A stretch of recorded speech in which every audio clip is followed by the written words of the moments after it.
On vous fait la revue des IA de la semaine sélectionnée par votre expert favori. On vous liste les plus grands projets tech de type Moonshot. Bienvenue dans Tech Café. 2 fois par semaine, on passe en revue toute l'actu tech et IA pour comprendre ce qui compte vraiment. Nous sommes le 31 mars 2026 et c'est l'épisode du vendredi, l'épisode 383. Si vous écoutez Tech Café, et si vous écoutez Tech Café pour la première fois, abonnez-vous à la chaîne YouTube ou au podcast. Je suis Guillaume Vendée, podcasteur technophile enthousiaste. Et je ne suis pas seul parce que oui, votre expert tech qui va vous vulgariser plein d'infos, il est à la tech ce que la pâte à fixe est à l'accrochage des posters dans les chambres d'un ado. C'est Guillaume Poggiaspala. Salut Guillaume, comment vas-tu ? Eh ben écoute, ça va très bien. Donc je suis un truc qui vieillit pas très bien et qui devient tout mou et après ça tombe.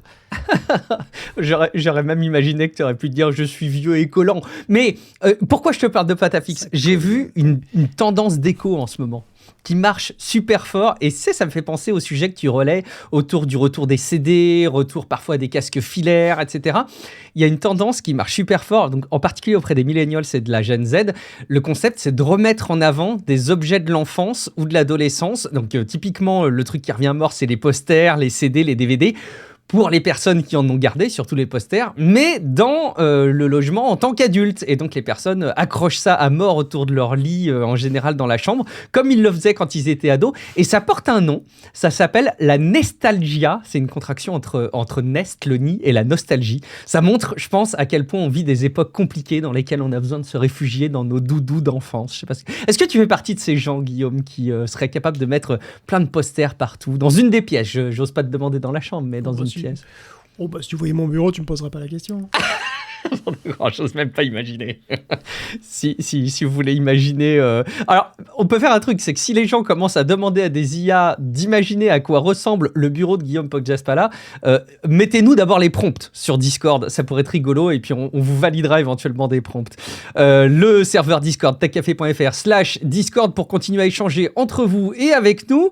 Est-ce que tu crois au final que dans une génération ou deux, on affichera des PlayStation 5, des smartphones sur les murs par nostalgie? Bien je sûr. sais pas. C'est bien possible. Et tout comme j'ai un Pentium premier du nom et une NES avec un robot sur une de mes étagères. Excellent. Bien sûr, ce sera la PlayStation 5. Oh, ça a commencé en plus. Parfois, ils se vendent les iPhones explosés là, en petits morceaux, des 4. Bon, chacun son truc. De toute façon, il y a des gamins qui commencent à dire oh, la GameCube, c'était ma première console. Ouais. Oh putain, oh la vache. Ah, ça fait mal, ça fait mal. Je n'ai pas qu'une mèche de cheveux blancs proéminente sur l'avant de la tête. Je commence aussi à sentir le poids des années dans mon esprit avec les choses comme ça. Si vous êtes abonné sur Patreon, vous êtes peut-être en train d'écouter cet épisode avant tout le monde. Bah, merci beaucoup en tout cas de soutenir Tech Café. Merci à Wimo.com, WYMMO.com, qui est un portail de diffusion et d'annonces immobilières gratuit et rapide, et Duke Analytics, votre département data et IA. 2 mécènes qu'on cite au début de chaque épisode. Il reste 3 places. C'est d'aussi belles places que celles de Wimo.com et de Duke Analytics qui vous sont disponibles. Donc si vous avez un business, une activité, quelque chose que vous aimeriez promouvoir et vraiment aller au top du top sur le soutien que vous pouvez faire pour Tech Café, sachez qu'il reste encore 3 places. Merci aussi infiniment aux personnes qui foulent le tapis rouge cette semaine et qu'on accueille comme il se doit parce qu'ils ont accepté de soutenir Tech Café. C'est la joyeuse association des apôtres puisqu'ils ont tous un prénom et c'est leur pseudo sur Patreon. C'est un prénom. Merci à Hervé, Mathieu, Olivier et Cyril, les apôtres de Tech Café. Je vous invite aussi, pendant qu'on parlait de Discord, à aller jeter un coup d'œil sur les nouvelles rubriques. Tech Café Play, c'est quoi ? C'est les sessions de jeux entre nous qui ne sont pas streamées, qui restent à petite échelle, où on joue à des jeux en ligne facilement accessibles sur navigateur. Bien souvent, c'est des jeux gratuits, hein. Donc zéro investissement, garantie 100% plaisir et surtout 100% mort de rire, ce qui fait donc 200%. Il faut bien ça pour satisfaire nos ambitions. Guillaume Poggiaspala, comme je vous le disais en intro, a été faire une sélection des IA du moment. Il n'y a que dans Tech Café que vous avez cette sélection. Je pense que vous trouvez ça nulle part ailleurs. Les éléments sont aussi visuels, vous pouvez les voir en vidéo, mais vous pouvez aussi vous imaginer et immerger dans les modèles qu'il sélectionne semaine après semaine. Les liens sont de toute façon dans les notes de l'épisode. Bon, j'espère que vous vous rendez compte de la chance que vous avez. On commence, Guillaume, cette semaine, cette revue hebdomadaire, avec des histoires de gaussiennes et de textures. Oui, on va commencer cette section des IA de la semaine avec de la bonne grosse gaussienne qui tâche. Et tout d'abord, une méthode pour reconstruire des objets en éclats de gaussienne, donc en 3D photoréaliste. Donc ça, on rappelle, donc les éclats de gaussienne, c'est une manière de représenter des scènes ou des objets, mais ça peut être des scènes complètes, qui sont photoréalistes, sauf que c'est vraiment en 3 dimensions. Vous pouvez vous balader dans la photo, dans une certaine mesure. Et donc, en fait, il y a la possibilité de fabriquer ces éclats de gaussienne avec plusieurs photos. Mais c'est pas, il en faut beaucoup en général, c'est ça le problème. Donc là, le premier modèle qu'on va regarder, enfin la première méthode qu'on va regarder, c'est la possibilité de scanner un objet en 3D, qui est extrêmement simple et qui fabrique des éclats de gaussienne photoréalistes, donc voilà, vraiment un modèle photoréaliste de votre objet, mais de manière extrêmement simple. Est-ce que vous voulez vous vendre votre sweat défraîchi sur Vinted, ou bien vendre ces petites culottes Lidl presque jamais portées? Bon, quoi de mieux que de pouvoir les montrer en 3D, c'est super. Il suffit de prendre votre téléphone, de tourner vos culottes devant la caméra et c'est fait. Et la reconstruction se fait même en 4D, c'est-à-dire qu'elle est en mouvement. Votre sweat tourne en éclat de gaussienne comme il tournait dans la vidéo que vous avez filmée, mais vous pouvez l'isoler et le regarder sous tous les angles. Donc voilà, votre client potentiel peut regarder la culotte sous tous les angles pour voir où sont les problèmes. Ce qui est intéressant, c'est que les chercheurs de l'université de Séoul ont aussi dû mettre au point un dataset pour entraîner leur modèle et ils le diffusent, quoi. C'est un dataset qui s'appelle iPhone 360, qui est donc librement accessible, et le modèle devrait être prochainement lui aussi téléchargeable. Mais donc, toujours dans les gaussiennes, on va passer au LGTM, et cette fois, c'est pas de la petite gaussienne avec des petites culottes, là, non, c'est de la grosse gaussienne bien fat. C'est des gaussiennes en 4K. C'est une recherche cofinancée par Apple et l'Université de Hong Kong, et qui veut afficher des éclats de gaussienne, donc ces fameuses scènes en 3 dimensions, mais en très haute résolution.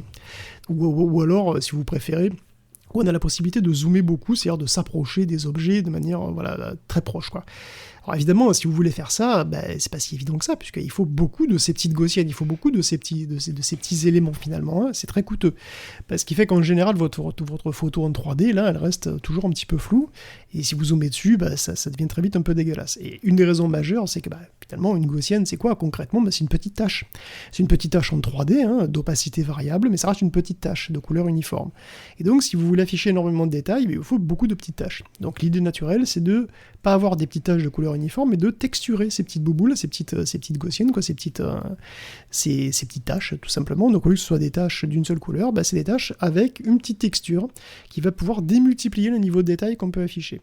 Et d'ailleurs, ça donne le nom à la technique, puisque LGTM, c'est Less Gaussian Texture More, donc moins de gaussienne, plus de texture. C'est un module supplémentaire, en fait, qui s'ajoute au pipeline des éclats de gaussienne classiques, quoi, et qui va extraire une géométrie de la scène et en déduire un ensemble de textures qui, une fois appliquées sur les petites taches, sur les petites gaussiennes, va permettre de zoomer beaucoup plus loin dans une scène. Il y a par exemple une scène dans un supermarché où on peut parfaitement lire toutes les marques de bière. C'est vraiment très impressionnant. Les mecs savent mettre en valeur leur algorithme. Ah bah ouais, attention, c'est impressionnant. Ils savent les choses importantes. C'est une méthode qui est vraiment intéressante parce qu'elle ouvre la possibilité, elle ouvre la voie à des applications qui sont encore plus crédibles, quoi. Par exemple, dans un jeu vidéo, c'est vrai qu'on est quand même pas mal susceptible de se déplacer un petit peu partout et puis de s'approcher dans le décor, de regarder les objets, chercher les indices, je sais pas, ce genre de truc. Et là, même en réalité virtuelle aussi, et là, ça devient possible, alors qu'avec des éclats de Gaussian standard, c'était quand même beaucoup plus difficile. Bah écoute, c'est top de voir que ces éclats de gaussienne que tu nous as vus, que tu nous as relayés dans Tech Café à l'époque où on a commencé à en parler, continuent à se multiplier sous toutes leurs formes. Ah, c'est top. On continue avec les rendus vidéo de la semaine. C'est ça aussi, c'est une rubrique dans la rubrique quelque part, puisque chaque semaine on a les IA de la semaine, on a les modèles de la semaine, et à chaque fois on a une rubrique qui est dédiée maintenant aux vidéos. On sent que ça bouge beaucoup. On va pouvoir assez finement gérer nos sourires maintenant. Guillaume, mon sourire est authentique, il n'y a pas besoin de le... Oui, on commence en douceur avec de l'image finalement, puisque c'est un adaptateur pour un modèle d'édition d'image qui existe déjà, qui s'appelle Coanimage Edit 2511 pour être précis. C'est un modèle d'édition qu'on a à Alibaba, et c'est une sorte de nano banana open source, donc vous pouvez le télécharger, l'utiliser, d'ailleurs voilà, il fonctionne très bien. L'adaptateur, lui, s'appelle Pixel Smiles, il se colle dessus, et son but c'est de contrôler les expressions faciales de diverses émotions. Alors évidemment, le modèle de base est déjà capable de faire ça. Prendre quelqu'un quelqu'un qui est pas content et lui donner un sourire, c'est déjà totalement dans ses cordes. Mais le truc, c'est qu'on peut pas contrôler de manière fine tout ça. Pixel Smile permet de doser l'intensité, par exemple, de la joie, la tristesse, la colère. Mais plus marrant encore, vous pouvez aussi combiner les émotions. Vous pouvez prendre un gars qui est content, vous pouvez le rendre triste, plus ou moins, et puis à la fois en colère et triste, et plus ou moins de l'un et de l'autre. Ce qui est marrant, c'est que toutes les combinaisons fonctionnent. Donc j'ai essayé de prendre un mec et de le rendre à la fois content et triste. Ouais. Et content et triste, ça marche. Hein, je sais ah ouais, merde. Mais ça marche, hein, cette émotion très particulière où t'es à la fois content et dégoûté. Tu vois, quand il t'arrive quelque chose de cool et de super emmerdant à la fois. Exemple. Tu vois, par Est-ce exemple, que t'as des scènes de la vie? T'as eu ce boulot, mais il faut déménager à Arcueil.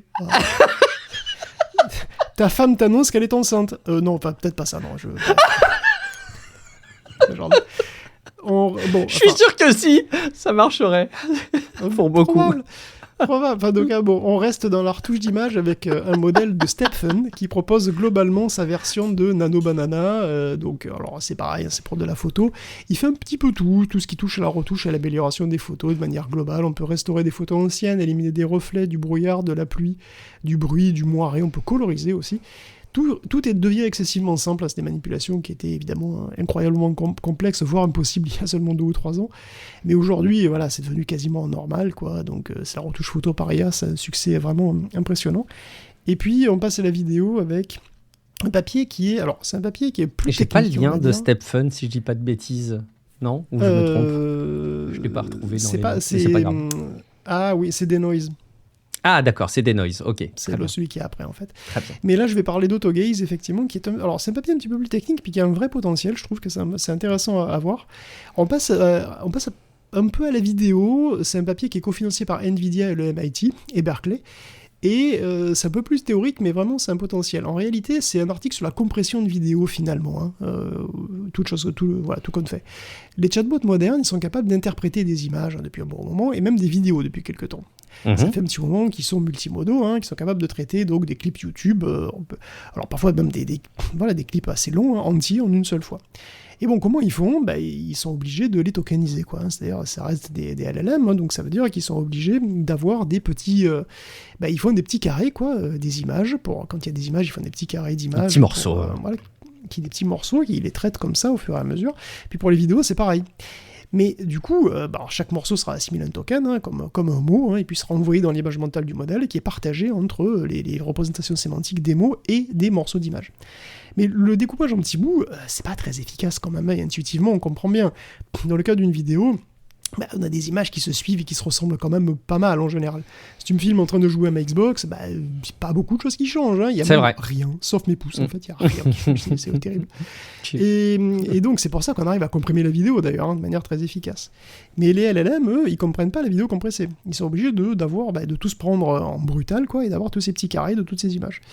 Et donc tous ces petits patchs, c'est quand même très inefficace, et l'idée de l'article, c'est en quelque sorte de fournir un module de compression au LLM pour qu'il puisse interpréter les trucs directement sous une forme, disons, au moins légèrement compressée.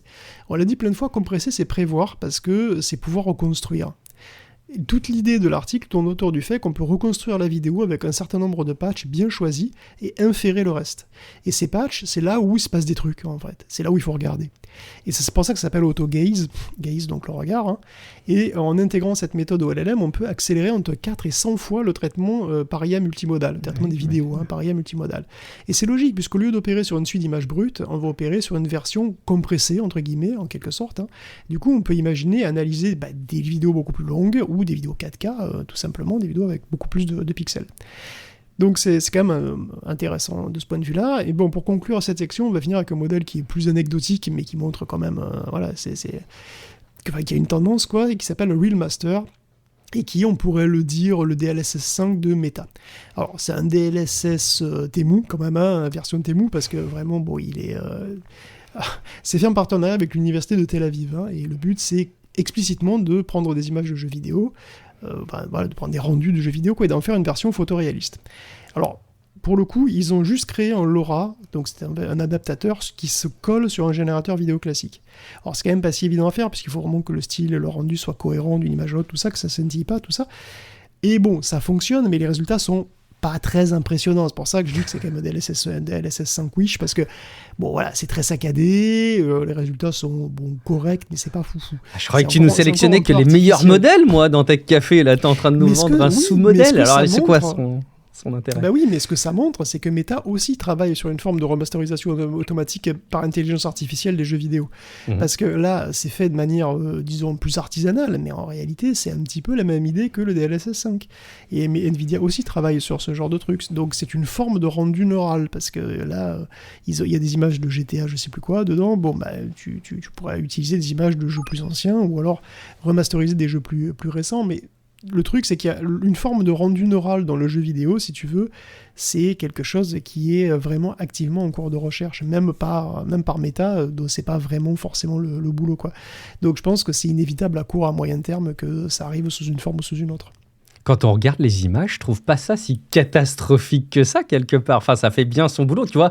Je trouve ça presque même plus convaincant comme ça. Alors, je sais pas, c'est peut-être les tailles des images, c'est peut-être parce que j'ai moins les références des jeux, mais je trouve que les rendus sont pas mal quand même avec Real Master, quand même. Non, mais c'est pas dégueulasse. C'est juste très saccadé pour l'instant. Ouais, d'accord, oui.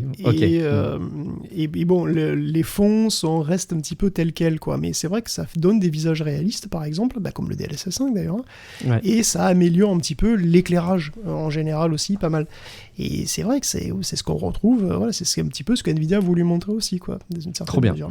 Mais ils sont, disons, nettement plus en avance, et puis nettement plus focalisés aussi sur un type de fonctionnement particulier. Mais voilà, c'est vraiment quelque chose qui est dans l'air du temps, je dirais.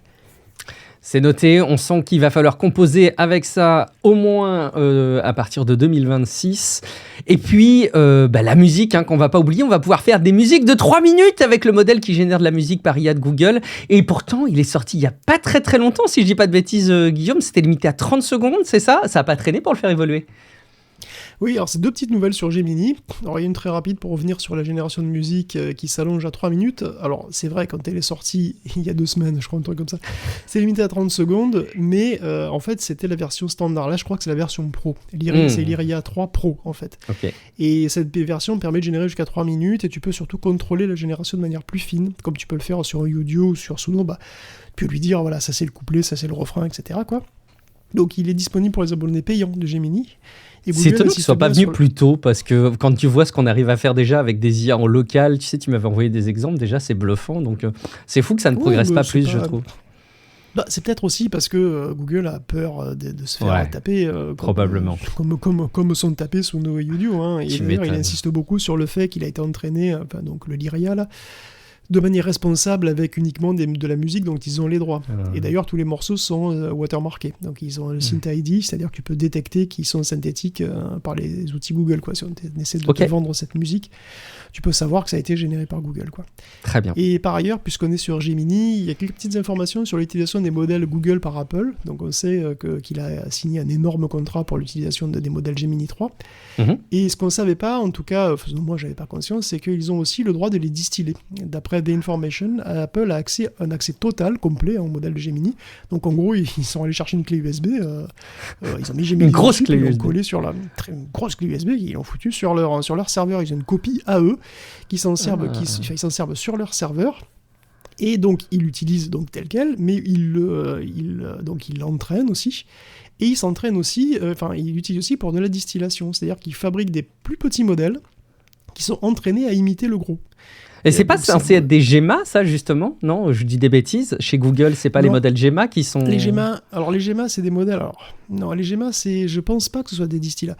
Des modèles distillés, quoi. Les modèles Gemma, c'est les modèles open source de Google, et il me semble que l'équipe est disjointe de celle de Gemini. Pardon, je pensais que c'était une version. Bon, voilà, ils pourraient faire des distillations de Gemini, mais je pense pas. D'accord. Et donc là, en fait, le principe, c'est ça, vous avez bien compris, le principe, c'est qu'il y a un modèle professeur, quoi, qui est très puissant et qui entraîne un modèle élève à reproduire les réponses du professeur. Donc Apple va utiliser un modèle Gemini personnalisé en tandem avec des modèles plus petits qui vont réagir un petit peu comme le gros. Et ils vont s'occuper probablement du traitement local. Et d'ailleurs, ils auraient eu du mal. Ils auraient eu pas mal de problèmes au début parce que Gemini est optimisé pour être un chatbot et pour faire du code. C'est qu'il ne rejoint pas vraiment les besoins d'Apple. Donc ils ont dû le réentraîner pas mal pour le plier un petit peu aux besoins. Et on apprend qu'Apple, d'ailleurs, continue à mettre au point sa propre IA en parallèle. son propre modèle. Il lâche pas l'affaire. Il lâche pas l'affaire. Un modèle qui serait donc totalement optimisé pour ses besoins à lui, pour lequel on n'a aucune date, par contre, aucune idée de quand il sera prêt. Suspense, je suis sûr qu'ils l'annonceront, j'allais dire avec renfort de com, mais pas forcément d'ailleurs, bon, on verra.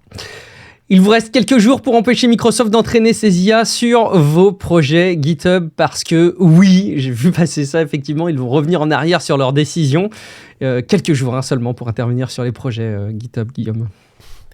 Oui, GitHub a décidé de changer de stratégie. Finalement, vos données, elles sont appétissantes. Quand on a besoin d'entraîner des IA, c'est quand même dommage de s'en priver. Après avoir laissé entendre que vos informations serviraient uniquement à améliorer Copilot sans être réutilisées pour le modèle global, finalement, non.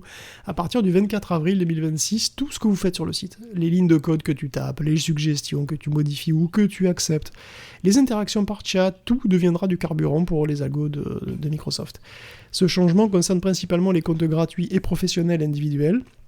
Les entreprises et les enseignants sont exclus. C'est ça, je crois, par défaut, les enseignants sont exclus. Le point le plus délicat dans ce mécanisme c'est le consentement. Comme souvent, c'est délicat, le consentement. Ah, le consentement, c'est toujours délicat. Vous êtes inclus par défaut, en fait, dans cette collecte, et que pour y échapper, il faut manuellement aller dans les paramètres et décocher l'option. C'est du opt-out. C'est pratique. Pour Microsoft, c'est très pratique. Pour Microsoft, c'est pratique, oui. Oui. Et donc, alors pour eux, d'ailleurs, ils disent que non, mais en vrai, c'est dans votre intérêt qu'on fait ça, les gars. L'intérêt légitime des utilisateurs européens, parce qu'en Europe, il faut qu'ils se justifient aussi pour glaner toutes ces données, et ils justifient ce virage par la nécessité de nourrir Copilot avec le plus gros volume de comportement réel possible pour améliorer la pertinence, la sécurité et la qualité du produit, la capacité à détecter les erreurs avant qu'elles ne soient déployées. Donc, voilà, évidemment. Bon, la vérité, c'est que les données miam miam, l'ogre toujours plus. Les données miam miam, ça encore, ça fera un bon titre d'épisode si on voulait. On avait parlé, on va continuer à parler de développement, mais on avait parlé d'un réseau social pour les IA qui avait d'ailleurs été racheté par Meta. Grande idée encore de Meta, mais bon, on verra ce qu'ils en font.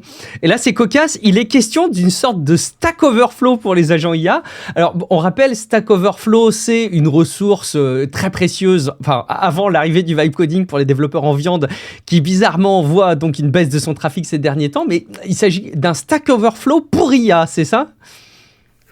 Écoute, la boucle est bouclée, c'est incroyable.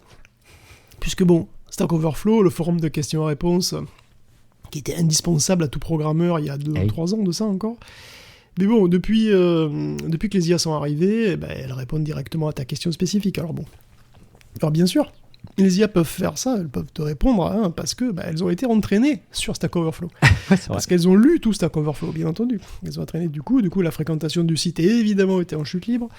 Cela dit, les IA racontent aussi beaucoup de conneries, et parfois, on peut pas trop leur en vouloir. Il y a des fois, on peut, clairement. Puis il y a des fois, ça arrive régulièrement à des agents, pour le code en général, ou même en général, des agents, de se planter parce que ils appellent telle ou telle fonction de telle ou telle bibliothèque. Et puis, soit ils se plantent dans la syntaxe, ça peut arriver, même moi ça m'arrive souvent, ou ils retournent, ou ça se comporte pas exactement comme ils s'y attendaient. Parce que des fois aussi, ça arrive régulièrement, les interfaces changent, les API changent, elles sont mises à jour, les outils sont mis à jour, et puis ce que les IA ont vu dans leur dataset d'entraînement, c'est fixé, ça s'arrête à une date donnée, et puis si après cette date, des bibliothèques ou des API ont changé, ont évolué, ont été mises à jour, ça il le sait pas. Donc dans un cas comme dans l'autre, les IA peuvent se planter du coup, rencontrer des obstacles imprévus, et puis elles peuvent même en apprendre de nouvelles choses, puisque les agents, parfois ils savent se démerder, donc ils ont un problème, tiens, ça se passe pas comme prévu, qu'est-ce que je peux faire ? Est-ce que même je n'irai pas sur internet regarder s'il n'y a pas des informations sur ce truc-là, de comment ça s'utilise, etc. Tu vois, je sais pas, un agent, il appelle une fonction, il reçoit une chaîne de caractères alors qu'il attendait à avoir un nombre. Des fois, il peut s'y adapter. Il se dit, mais attends aussi, je suis une chaîne de caractères, mais oui, mais si je la traduis en nombre, ça donne un nombre que je voulais, tout ça, c'est normal, ok, d'accord. Ouais. Et ils sont capables, littéralement, d'acquérir de l'expérience. S'il doit refaire ce truc, il pourrait savoir que la fonction renvoie une chaîne et pas être choqué. Le souci, c'est que même s'ils font de l'XP, les agents peuvent pas level up, leur expérience peut ne durer déjà que le temps de la session. Alors des fois, ils peuvent noter quelque part ce qu'ils retiennent de leur journée, ce qu'ils font plus ou moins bien, d'ailleurs, ça dépend. De toute façon, ce savoir-là ne peut pas aider un autre agent qui se retrouverait dans la même situation. Et ça, c'est quand même dommage, parce que des agents qui utilisent telle ou telle fonction, il peut y en avoir plein. Il y en a probablement plein dans le monde. Et donc, c'est l'idée d'un ingénieur de chez Mozilla de créer Sécu. Sécu, c'est un dépôt de connaissances. Donc, un agent qui a un imprévu, il va le noter sur Sécu, et il peut consulter lui-même Sécu pour voir si par hasard d'autres agents n'auront pas une info sur comment résoudre le souci, quoi. Et ça ressemble furieusement à ce que font les humains avec Stack Overflow. Ce qu'ils faisaient sur Stack Overflow. Ouais. Sécu, alors c'est un nom bizarre qui dérive de Colokai, qui veut dire colloque. Ou colloquie, alors j'ai jamais vraiment trop su. Colokai, je pense, qui veut dire colloque, donc une sorte de colloque d'IA. Ça prend la forme d'un serveur MCP ou d'un plugin pour Cloud, et pour le moment, on est encore dans la preuve de concept. L'idée est séduisante, même assez naturelle finalement. Pourquoi les agents ne pourraient pas partager leurs propres expériences ? Elle pourrait être un poil en avant sur son temps quand même, parce que les enjeux actuels sont d'une fiabilité qui n'est pas du tout 100%. Ils peuvent halluciner des solutions, ils peuvent ne pas décrire correctement ce qui leur arrive, ou les solutions qu'ils trouvent. Donc Sécu pourrait rapidement devenir un énorme réseau de conseils faux. Alors, pas dans son intégralité, mais si tu as même 10% des conseils, des infos qui sont fausses, est-ce que ça aide vraiment ? Alors, bien entendu, qu'est-ce qui se passe si un acteur malveillant induit volontairement les bots à l'erreur ? J'allais te poser la question. Et oui, parce que quelqu'un peut très bien intervenir sur Sécu en se faisant passer pour un bot, entre guillemets, et puis écrire un truc où il force les bots à faire des trucs... Aller se connecter à des serveurs russes, ou récupérer de la donnée. Jamais. Donc comment tu certifies l'exactitude et la sécurité des infos sur Sécu ? On ne sait pas. Alors évidemment, c'est un petit peu pareil pour la version humaine, si on veut. Enfin, on attend des humains qu'il y ait un esprit critique, une forme d'autorégulation, et puis on peut rêver même un minimum d'éthique ou de sens moral. On peut rêver. Mais c'est encore trop demandé à des IA, je pense.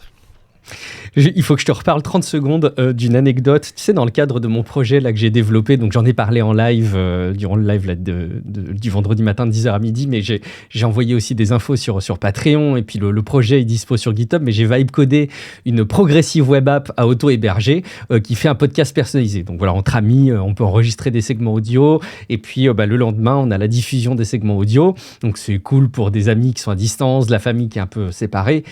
Bref, donc j'avais développé ça et je m'étais fait l'expérimentation de le développer avec OpenCode en lui donnant mes fonctionnalités, mes attendus. Et ça a été hyper intéressant de faire ce projet, de voir comment il se comporte. Et là, j'ai parmi les personnes qui testent l'application en bêta, quelqu'un qui, dans le métier, enfin, il y en a plusieurs d'ailleurs, mais dans le métier, c'est vraiment de faire du développement. Et il me dit qu'il a regardé l'app et il m'a fait peur cet après-midi. Il m'a envoyé un message, enfin, il a partagé un message pour dire, mais j'ai regardé dans le header de la source en inspectant l'app et c'est horrible, ça envoie des injections, enfin ça fait des appels à des sites qui sont vraiment not safe for work, not safe for life, not safe for rien du tout, quoi. Et j'ai pris vachement peur. Et en fait, en creusant, donc c'est pas du tout l'app. Et vraiment, ma peur, c'était justement ça. C'était que l'app est générée à mon insu, bien que j'ai été inspecter des trucs, j'avais pas vu, tu vois, de trucs comme ça. Mais j'aurais pu imaginer que ça puisse aller chercher du truc malveillant. C'est vraiment un des risques qu'on va devoir affronter dans les années à venir. Mais pour la petite anecdote, et ça, je vous donne l'info, sur Brave, donc là, c'est le navigateur qui l'utilisait, la personne en question. Et donc, Brave, il a un bouclier. Et quand tu actives ce bouclier, tu as la plupart des sites, tu as ce commentaire qui se rajoute avant le code HTML. C'est commenté en plus, donc, mais c'est hallucinant. Allez regarder si vous avez Brave, vous activez le bouclier, vous faites inspecter la page et vous regardez la toute première ligne qui est commentée. C'est une série d'URL improbables qui ramènent vers des trucs olé olé, des trucs russes, des trucs d'argent, des trucs super pas catholiques. Mais qu'est-ce que c'est que ce navigateur, sérieusement ? Bon, bref. Faites attention. C'est étonnant, mais du coup... Hyper étonnant. Et du coup, tous les sites... C'est difficilement accessible. Enfin, du coup, tout le monde n'est pas confronté à ça, quoi. Absolument pas. Et je pense qu'en plus, quand tu inspectes... Les web sont les cibles de ce truc-là. C'est hallucinant. Voilà, je sais pas ce qui se passe. Alors, donc, ça n'a rien à voir avec ma web app. C'est parce que tu vas sur un autre site, sur lemonde.fr ou un autre truc comme ça. Tu peux avoir ça si tu as activé le bouclier. J'ai pas compris. Au début, tu vois, je l'ai pas cru. Je me suis dit, c'est un plugin qui est foireux, qui rajoute un truc. Mais pas du tout. C'est vraiment Brave. J'ai fait une installation A0 de Brave que j'avais pas. J'ai activé le bouclier. Si tu regardes la première ligne du code source d'une page HTML quand tu vas sur un site, t'as ce truc super chelou. Alors en plus, à copier-coller, c'est un enfer. C'est très très étrange. Voilà, je soumets un sujet peut-être potentiellement cybersécurité pour les personnes qui nous écoutent. Il y a peut-être un os à ronger. Mais oui, enfin les IA qui pondent du code, qui pondent des choses d'ailleurs, pas forcément du code, et qui vont aller exploiter des ressources qui sont susceptibles d'héberger des infos, oui, ça va être des vecteurs d'attaque potentiels qui sont terrifiants, je trouve, pour l'avenir. On continue avec notre revue de ce que permettent de faire les IA et de comment elles modifient notre paysage numérique avec un village un irréductible village qui résiste encore et toujours à l'envahisseur. C'est Wikipédia. Enfin, on l'espère, Guillaume. Oui, il a pris la décision essentiellement de refuser les articles écrits par IA, quoi. On peut les utiliser à la marge, les IA, je veux dire les chatbots, c'est-à-dire... pour vous expliquer le sens des mots, pour aider à la traduction, pour relire et pointer les erreurs, ce genre de trucs. Mais par contre, le texte doit être original et écrit par un humain. C'était un sujet très controversé parmi les contributeurs de l'encyclopédie. La plupart étaient plutôt contre, mais les contours précis et les règles n'étaient pas trop bien définis. Alors là, c'est chose faite. Et la Wikimedia Foundation donne des raisons pour lesquelles elle a décidé d'interdire l'IA, et globalement, il y a pas mal de raisons qui sont assez naturelles, quoi. En premier lieu desquelles, les dangers de l'hallucination. Un texte généré peut contenir non seulement des choses factuellement fausses, mais aussi de fausses références. Il y a aussi la question du biais algorithmique, puisque c'est un algorithme qui génère du texte finalement, donc il peut être biaisé aussi. Il pourrait utiliser des sources non pertinentes, ou disons moins pertinentes, mais qui poussent dans certaines directions précises. On pense particulièrement à Grok, par exemple. Et puis, il y a aussi la question du droit d'auteur. C'est toujours une problématique qui n'est pas complètement résolue. À quel point les IA violent le droit d'auteur par leur entraînement ou par leur génération. C'est encore un peu en suspense. Et puis, il y a l'exemple aussi de la violation involontaire. C'est-à-dire un texte généré par IA peut reproduire un texte protégé d'un auteur quasi verbatim, on sait que c'est possible, ou du code même d'ailleurs, et tout ça sans citer l'auteur, et même parfois à l'insu de celui qui l'utilise, quoi, c'est pas forcément évident. Et puis de toute façon, en règle générale, le public de Wikipédia s'attend à ce que les articles soient écrits par des humains, mais ils s'attendent à ce qu'on puisse communiquer avec ces humains, qu'on puisse discuter du point de vue sur les trucs et tout, c'est une encyclopédie collaborative, donc c'est une communauté, quoi, tu vois, donc c'est pas des robots avec lesquels on est censé collaborer, c'est des humains, quoi. Bon. Sans surprise, Wikipédia donc prend le contre-pied total de la Grokipédia, la pseudo-encyclopédie régurgitée par Grok, et dont la fréquentation, il me semble, et je m'en félicite, n'a pas l'air de décoller trop. Non, effectivement, j'ai pas eu des échos comme quoi ça supplantait les usages de Wikipédia. Ça n'existe pas, mais parmi toutes les expériences de OpenClaw et toutes ces conneries, là, il n'y a pas eu une expérimentation. Il y a bien eu un réseau social pour IA, il n'y a pas eu un Wikipédia pour IA qui s'automodèrent entre eux, qui se mettent leurs propres règles. Je crois que si, en plus, le pire. Ah, ce serait génial. Ça, il faudra qu'on creuse. Ça peut être très, très drôle à observer aussi. Guillaume, il y a des rubriques récurrentes, vous le savez. Il y a les scandales méta de la semaine dans Tech Café, il y a les IA de la semaine. J'ai l'impression qu'il va falloir créer une nouvelle rubrique. Qu'est-ce qui se passe avec les insectes ? On t'arrête plus avec les histoires de tech et de bestioles. Là. Après les fourmis, les guêpes, les mouches, c'est autour des blattes. Mais tu te passionnes pour les insectes en ce moment ou quoi, Guillaume ? Qu'est-ce qui se passe ? Mais oui, mais tout le monde aime les petites bêtes comme ça, les petites blablattes. Les blattes... Pas... Mais si, comment on pourrait résister à ces petites créatures toutes mimi comme des blattes. C'est mignon un cafard avec ses grandes antennes, et puis surtout, ce qui est très cool, c'est qu'on peut en faire des cyborgs. Un cafard cyborg, c'est quand même plus fun. Ça c'est déjà mieux. Alors vas-y, tu m'intéresses. Que juste un cafard qui court sur ton évier là. Mais non, t'as l'image dans la tête. Alors un cafard cyborg, c'est un peu exagéré. On pourrait plutôt parler de drone biomécanique. Vous l'avez sans doute déjà vu. On sait prendre le contrôle d'une blatte depuis des années, depuis 2009 pour être précis. C'est un japonais qui est spécialisé là-dedans. Bon, les Japonais ils aiment bien les insectes apparemment. Et ça a même été utilisé en 2025 après le séisme au Myanmar. Donc on insère des électrodes à certains points d'acupuncture à la précis dans la blatte. Puis on peut commander les papates, il y a un petit module qu'on lui pose sur le dos, et évidemment on peut mettre une petite caméra dedans, une petite lampe, et miracle de la technologie moderne, on peut miniaturiser tout ça. Et donc les blattes en sac à dos peuvent être télécommandées, deviennent de minuscules drones qu'on n'a pas à fabriquer. C'est comme Stray, mais en blatte. C'est des drones qui se fabriquent tout seuls, moyennant quelques croûtes de fromage et quelques mois de chaleur douce. D'ailleurs, le saviez-vous, les blattes sont élevées en Chine dans d'énormes fermes à cafards. Ah bon ? Il y en a des dizaines dans tout le pays. Il y a des milliards de blattes qui sont élevées chaque année. Elles servent à faire des médocs pour l'estomac. Des potions à base de cafards broyés qui seraient très efficaces. C'est un remède ancestral qu'on donne même dans les hôpitaux. Je savais pas. Bon, incroyable.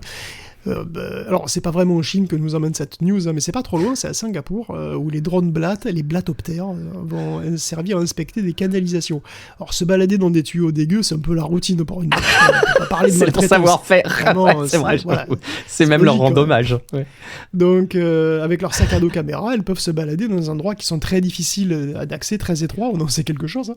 Et donc, elles peuvent localiser les problèmes. Des bouchons, des fuites, de la corrosion. C'est un début, mais franchement, avoir un mini drone qui coûte rien et qui se recharge à la salade, tout simplement, ça peut être assez utile pour plein de trucs. Et même pour des militaires. Imaginez des missions de reconnaissance, des patrouilles qui se font avoir à cause d'une blatte. Ça donne à avoir tu vois, c'est une blatte qui te chope et tu te chopes à cause d'une blatte. Après, évidemment, t'as le cafard. Ah bon, c'est bien, on a trouvé. Bon, bah écoute, c'est vraiment réjouissant cette section insectes. Donc le défi, j'ai compris, 2026, c'est un insecte par épisode du vendredi. C'est noté, je vérifierai que ce soit le cas, Guillaume.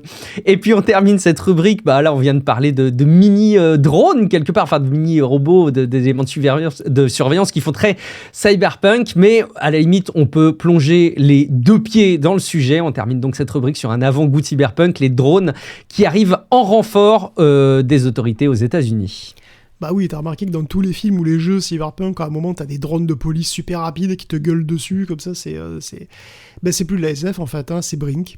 Et Brink, c'est une boîte qui a été fondée par Blake Resnick, qui est un disciple de Peter Thiel, qui est le pédigré, et qui est financé par Sam Altman en partie, d'ailleurs, notamment. Brink a dévoilé un nouveau modèle baptisé Guardian, qui veut carrément remplacer les hélicoptères de police.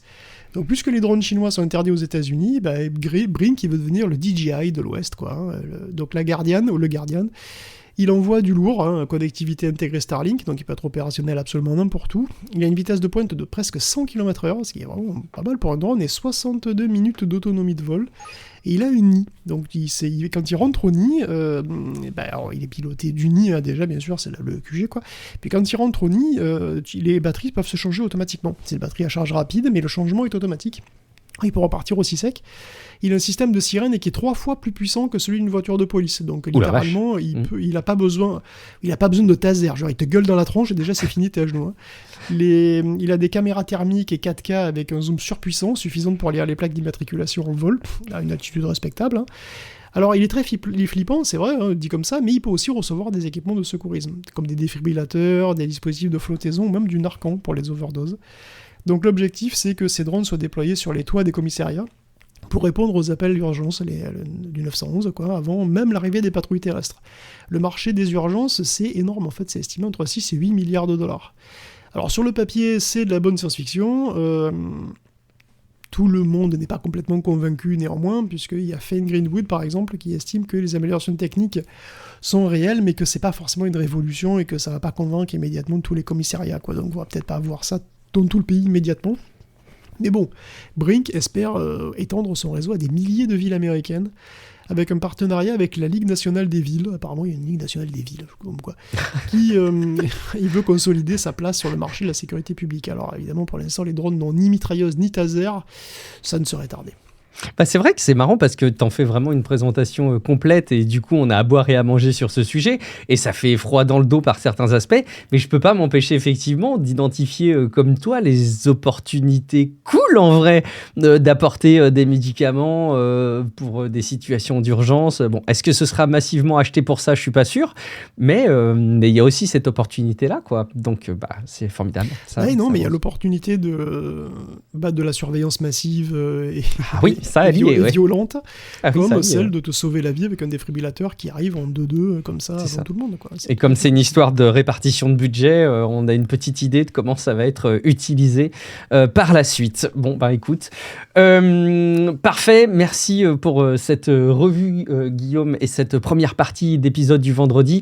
C'est le moment où je me dois de vous remercier chaleureusement parce que vous soutenez Tech Café et que c'est grâce à vous qu'on peut continuer à vous apporter ce podcast, qu'on peut essayer de développer des choses en vidéo, qu'on essaie de rajouter des éléments d'animation et que ça dure depuis un petit moment et c'est un petit peu la force de la durée aussi de parvenir à vous distribuer du contenu comme ça au fil des années. On espère évidemment que ce sera le cas le plus longtemps possible et si c'est possible, c'est parce que il y a une partie d'entre vous qui financez Tech Café. Le meilleur moyen pour le faire, c'est patreon.com/techcafé. Le premier bouton, très simple, vous soutenir gratuitement. Et là, déjà, vous avez très peu d'informations à donner, ce qui est déjà pas mal. Et puis surtout, vous avez déjà mis un premier pied dans l'abonnement qui vous permet de bénéficier d'énormes avantages. Déjà, il y a la newsletter qui est particulièrement cool, qui vit dans le sens où je la fais évoluer semaine après semaine. Et je pense qu'elle vous apportera de plus en plus de valeur. Donc, faites partie de celles et ceux qui la découvriront parmi les premiers en allant vous inscrire rapidement.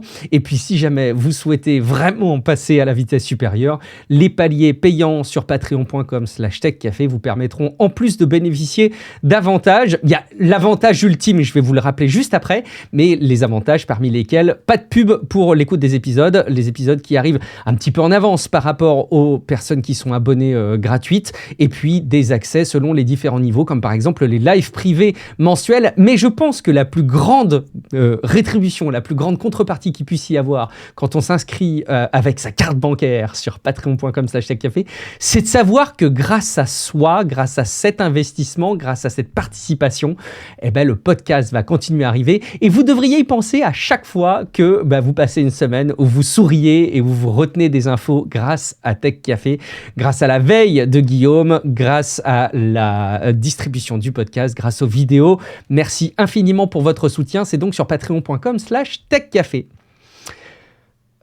Je suis paumé, alors sur plein de sujets, Guillaume, c'est vrai, je suis paumé sur plein de sujets, mais il y en a un sur lequel je suis encore plus paumé que les autres, c'est les voitures électriques. Je croyais avoir compris un truc, c'est que BYD, la marque chinoise, c'était la future marque de voitures électriques qui allait débouler partout dans le monde, récupérer toutes les parts de marché, détruire Tesla à jamais.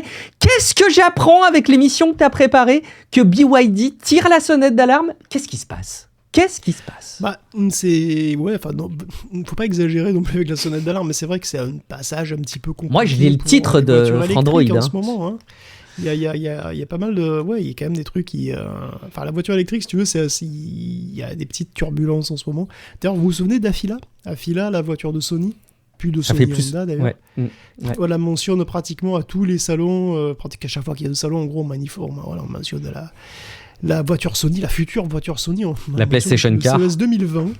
Et effectivement, c'est une sorte de PlayStation sur roue qui promettait plein de trucs, sans doute trop d'ailleurs, une voiture électrique bourrée d'écrans et de systèmes d'entertainment, un accès à ta PlayStation 5 bien entendu, évidemment, un système de conduite autonome de niveau 3 ou 4, je sais, je vais jamais trop su, qui devait coûter $90,000.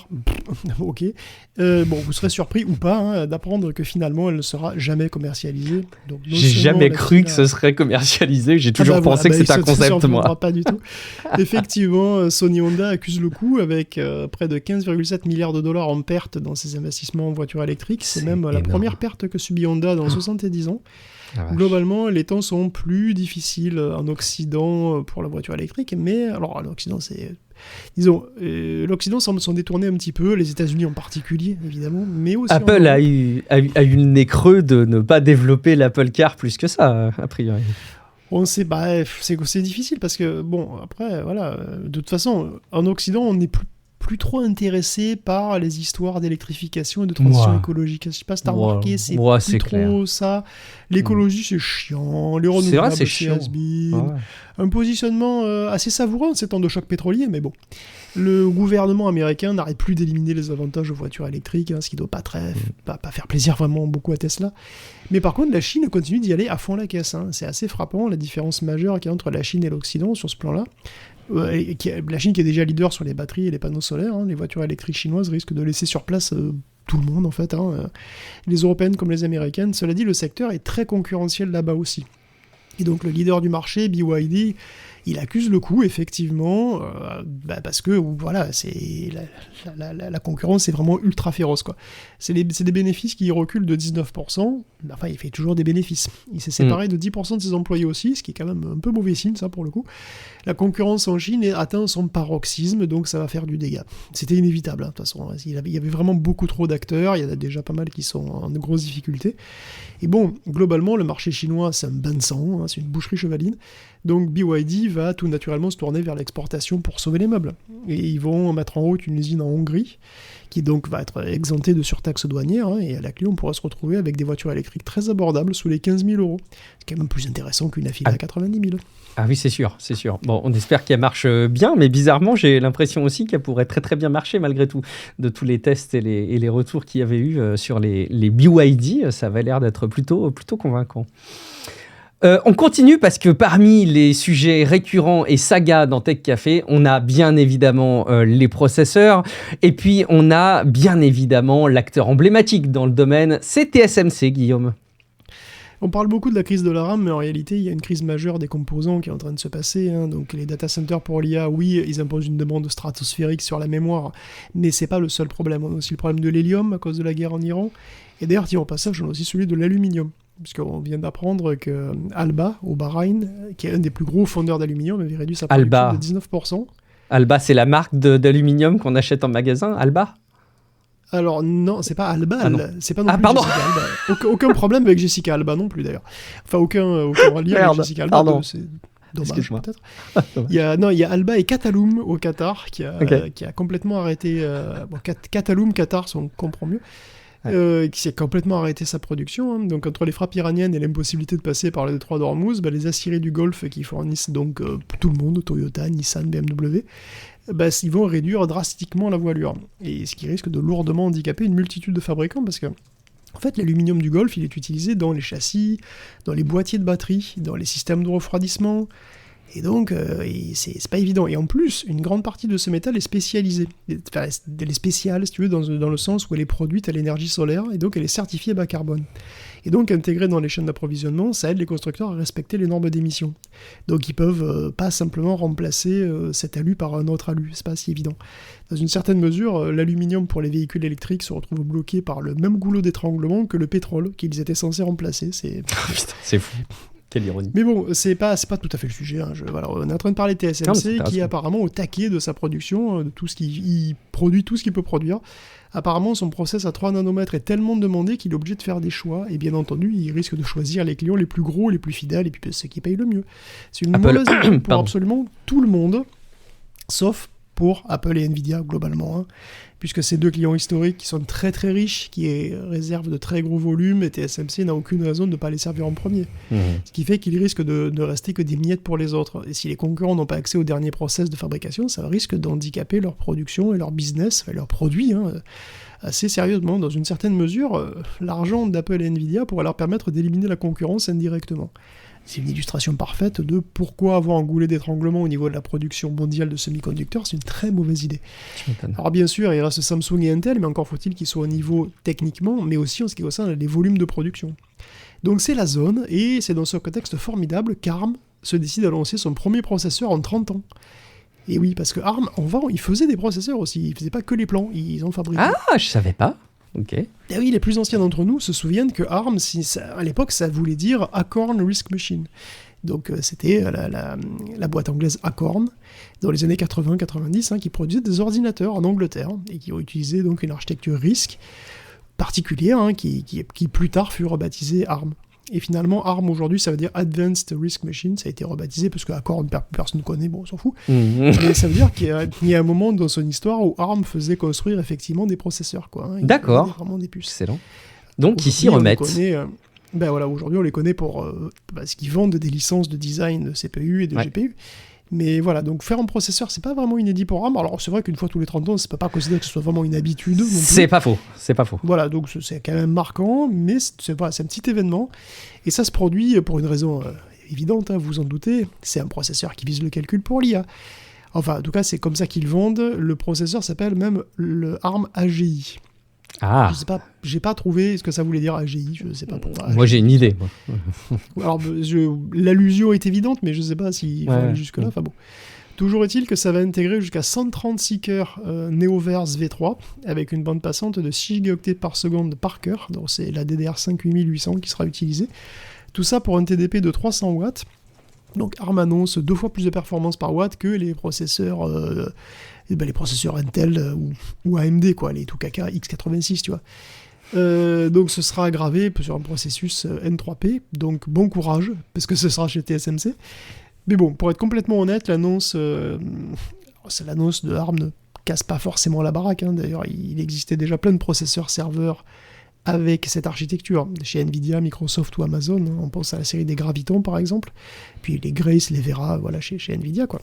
Bon, la densité de cœur est tout de même impressionnante, puisque si tu te fais un rack complet, un vrai beau rack bien plein, avec 30 serveurs à deux puces chacun, tu peux caser 8160 cœurs et plus de 180 teraoctets dedans. À ce niveau-là, c'est refroidissement liquide obligatoire. C'est pas trop mal. D'ailleurs, ça intéresse Meta, Il est le partenaire particulier, si j'ose dire, de ARM là-dessus, et il va utiliser ses futures puces en conjonction avec ses propres accélérateurs pour l'IA, les MTIA, donc dans ses futurs data centers. J'aimerais vraiment beaucoup savoir ce que signifie le AGI dans leur produit, effectivement. Menons l'enquête pour la semaine prochaine et pour les prochains épisodes. On continue évidemment, parce qu'on parle de processeurs, on se doit de parler un peu d'Intel, forcément. Oui, on a une idée des performances des Core Ultra de chez Intel, les 250K et 270K, qui sont des refresh. On est sur un rafraîchissement de la plateforme Eurolake. Alors, ils sont pas inintéressants, finalement, ces trucs-là. Même si c'est pas les Panther Lake, encore, c'est quand même des rafraîchissements intéressants. Les 270K ont 8 cœurs performance et 16 cœurs efficaces. Et les 250K ont 6 cœurs performance et 12 cœurs efficaces. Donc, le nombre de cœurs performance, les cœurs principaux, on va dire, ne bouge pas vraiment. Mais il y a plus de cœurs dits efficaces. Alors, ils sont moins puissants, mais quand même, quand tu en as 4 de plus, ça peut être d'une aide très sérieuse dans les scénarios où tu as beaucoup de multitâches, multi-thread, quoi. Et donc on est sur des TDP assez raisonnables, entre 125 et 160 watts pour le 250, et jusqu'à 250 pour le 270K. Globalement, quand on regarde les performances, même si c'est assez nuancé, on obtient des processeurs très solides pour les tâches professionnelles qui utilisent beaucoup le multicœur. Et c'est même supérieur à ce que propose AMD dans cette gamme de prix, voire dans la gamme de prix au-dessus. Donc c'est assez notable. Pour les jeux vidéo, on est légèrement en retrait, par contre. En particulier face aux puces AMD haut de gamme, comme la série des X3D, celle qui a de la puce gravée en 3D sur la fin, du cache gravé en 3D sur la tête, là. Si vous êtes un gamer bourgeois, vous préférez sans doute des puces comme le 9850 X3D. Bon, reste que le prix est assez attrayant, puisqu'on est autour de $200 pour le 250 et de $300 pour le 270. Ce sont les prix constructeurs. Après, à vous de vous démerder pour les trouver à ce prix-là dans les boutiques. Mais autre petit bémol, la carte mère par contre, puisque ces processeurs nécessitent une LGA 1851, c'est une impasse, c'est parce qu'il n'y a pas de mise à niveau future. Contrairement au socket AM5 d'AMD qui sera compatible avec encore une ou deux générations, si tu achètes ce processeur-là, il faudra changer la carte mère au prochain upgrade. Okay. C'est pas très économique, surtout en ce moment où les prix des composants sont délirants. D'ailleurs, c'est quand même assez cocasse de voir qu'Intel finalement casse les prix sur les processeurs quand le prix de tous les autres composants explose. C'est jamais littéralement bon signe, ce CPU est lancé au pire moment, mais c'est pas la faute d'Intel, c'est bon, ce que tu veux. Alors pour conclure, on peut aussi toucher deux mots d'une nouvelle utilitaire d'optimisation binaire qui promet un petit peu plus de performance gratos. Et quand c'est gratos, moi quand c'est gratuit, je prends. Comme la newsletter. Voilà. Et donc Intel vous propose un bot. Pas un robot, c'est un bot Binary Optimization Tool. Okay. C'est un recompilateur binaire. Son but, c'est de prendre un exécutable, celui d'un jeu par exemple, puis de le passer au peigne fin pour détecter les trucs qu'il pourrait faire plus vite avec le CPU que tu as. Parce que le jeu, il peut parfaitement avoir été compilé et optimisé pour une génération antérieure de processeurs. C'est normal, une fois que le jeu est compilé, c'est fini, il est optimisé pour un processeur en particulier. Et donc, il peut ne pas profiter de ce que t'offre ta puce ultra moderne. Donc, quand il détecte une inefficacité, le bot va remplacer ça par la manière la plus adaptée à ta puce actuelle, et Intel annonce qu'on peut gagner jusqu'à 22% de performance en jeu dans le meilleur des cas. Ce qui me paraît énorme. Oui, ça peut être assez énorme, effectivement. Alors ça veut dire que c'était assez mal optimisé au départ. C'est ça. Ça, c'est révolutionnaire, soit que c'était mal optimisé au départ. C'est une question de point de vue. Le bot fait suite à une autre technique d'optimisation qui avait été lancée par Intel en 2023 qui s'appelait APO. APO faisait l'optimisation au niveau du système d'exploitation plutôt. C'est la manière dont les threads étaient gérés, la mémoire et tout ça. Ça pouvait aider, il fallait que les développeurs fassent des profils spécifiques à chaque jeu, et quand les développeurs doivent se fader des trucs, ça n'a pas des masses prix. Mais là, on passe en mode post-apo, donc on va directement chercher le langage machine pour optimiser le programme sans avoir le code source. Cela dit, il faut qu'Intel lui-même doive créer des profils pour les jeux, apparemment. L'activer coûte pas cher. Ça peut vous faire gagner quelques pourcents de performance supplémentaires gratuitement. Donc, sur votre futur Panther Lake flambant neuf, ne vous en privez pas, activez la botte.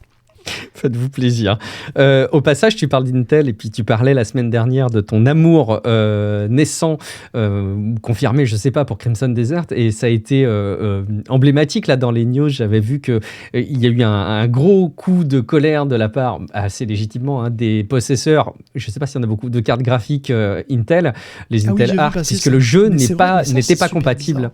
Et d'ailleurs, ils sont revenus en arrière en disant non, mais bon, en fait, c'est compatible. Sauf qu'en fait, quand tu le fais tourner dessus, ça bug à mort. Donc je pense qu'ils sont plutôt en train d'essayer de maintenant optimiser. C'est curieux quand même que ça puisse être aussi compliqué de faire fonctionner avec les cartes graphiques Intel.